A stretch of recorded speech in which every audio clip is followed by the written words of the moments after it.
आखिर हर बार क्यों आता है सनातन धर्म सबके सवालों के घेरे में?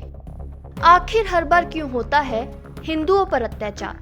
कहाँ गए वो सेक्युलरिज्म को मानने वाली गैंग जिनके लिए सारे धर्म समान हैं?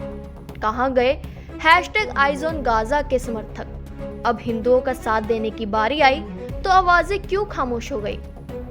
दरअसल बांग्लादेश में कुछ दिनों से चल रहे विवाद ने पूरे विश्व को झकझोर कर रख दिया है। उस्मान हादी के कत्ल के बाद से मुसलमान कट्टरपंथियों ने बांग्लादेश की सड़कों पर हाहाकार मचा रखा है। इसी आक्रोश का शिकार बने गारमेंट फैक्ट्री में काम करने वाले साधारण कर्मचारी दीपू चंद्र दास, जिनका गुनाह सिर्फ इतना था कि वे हिंदू थे। कट्टरपंथियों के अनुसार दीपू चंद्र दास ने उनके ब्लास्फेमी लॉ का उल्लंघन किया। ब्लास्फेमी लॉ वह कानून है जिसके तहत इस्लाम, अल्लाह, पैगंबर मोहम्मद या कुरान के अपमान को अपराध माना जाता है। इस्लामिक मान्यताओं के आधार पर कई मुस्लिम देशों ने ऐसे कड़े कानून बनाए हैं। यदि कोई गैर मुस्लिम व्यक्ति इन कानूनों के खिलाफ जाता हुआ पाया जाता है या उस पर ईर्ष्या निंदा का आरोप लगता है तो उसे भी वही कानूनी सजा दी जाती है जो किसी मुस्लिम को दी जाती है, जिसमें गिरफ्तारी, जेल, उम्र कैद या कुछ देशों में मौत की सजा तक का प्रावधान है। हालांकि कई मामलों में इन कानूनों के दुरुपयोग और भीड़ द्वारा हिंसा की घटनाएं भी सामने आती रही हैं, जिन्हें स्वयं कई इस्लामिक विद्वान इस्लाम की शिक्षाओं के खिलाफ मानते हैं। प्रदर्शनकारियों के अनुसार दीपू चंद्र दास ने अपने कथित बयान में कहा था कि सभी धर्म समान हैं और भगवान एक है, बस अलग अलग नामों से जाने जाते हैं। हालांकि जांच में इस बयान से जुड़ा कोई ठोस सबूत नहीं मिला। इसके बावजूद आक्रोश से भरी कट्टरपंथी भीड़ ने दीपू को निशाना बनाया और उन्हें दर्दनाक मौत दी गई, जिसकी कल्पना कोई सपने में भी नहीं कर सकता था। इस भयानक घटना के बाद भारत के कई शहरों में हिंदू समुदाय के बीच आक्रोश देखने को मिला। हिंसा के विरोध में जगह जगह बिना किसी को नुकसान पहुंचाए प्रदर्शन किए गए और दोषियों के खिलाफ सख्त कार्रवाई की मांग उठी। ऐसा ही मामला पश्चिम बंगाल के सिलीगुड़ी से सामने आया, जहां बांग्लादेशी उप उच्चायोग के दफ्तर के सामने हिंदूवादी संगठनों ने प्रदर्शन किया, जिस दौरान प्रदर्शनकारियों और पुलिस के बीच झड़प हुई, जिसके बाद आग इतनी ज्यादा फैल गई कि पुलिस कर्मियों ने प्रदर्शनकारियों पर लाठीचार्ज शुरू कर दी, जिसमें कई सनातन संत और कई लोग घायल हुए। लेकिन ये मुद्दा यहीं खत्म नहीं होता। बांग्लादेश में हुए इस हिंसक हादसे के बाद सवाल ये उठते हैं कि सेक्युलरिज्म गैंग कहाँ है जिनके लिए सारे धर्म एक समान हैं?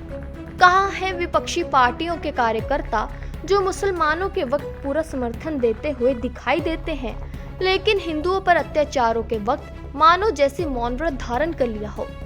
मई 2024 में इजराइल और फिलिस्तीन के जंगी हालात के वक्त भारत में रह रहे सभी नागरिकों ने सही के लिए फिलिस्तीनियों का साथ दिया, लेकिन बांग्लादेशी हिंदुओं पर हो रहे हिंसक हमलों पर आज सेक्युलरिज्म गैंग आगे आकर आवाज नहीं उठा रही। क्या ये सेक्युलरिज्म सिर्फ एक समुदाय के लिए है? वहीं दूसरी ओर बांग्लादेश के ढाका में मेमन सिंह में हिंदू युवक दीपू चंद्र दास की बेरहमी से भीड़ द्वारा मॉब लिंचिंग के विरोध में सैकड़ों लोग इकट्ठा हुए।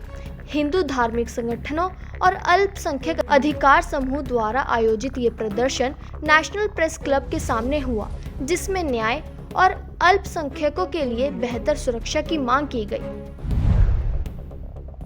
1971 में पाकिस्तान से आज़ादी के बाद बांग्लादेश की पहली जनगणना 1974 के अनुसार देश में हिंदुओं की आबादी लगभग 13.5% थी, जबकि मुसलमानों की संख्या करीब 85 से 86% थी।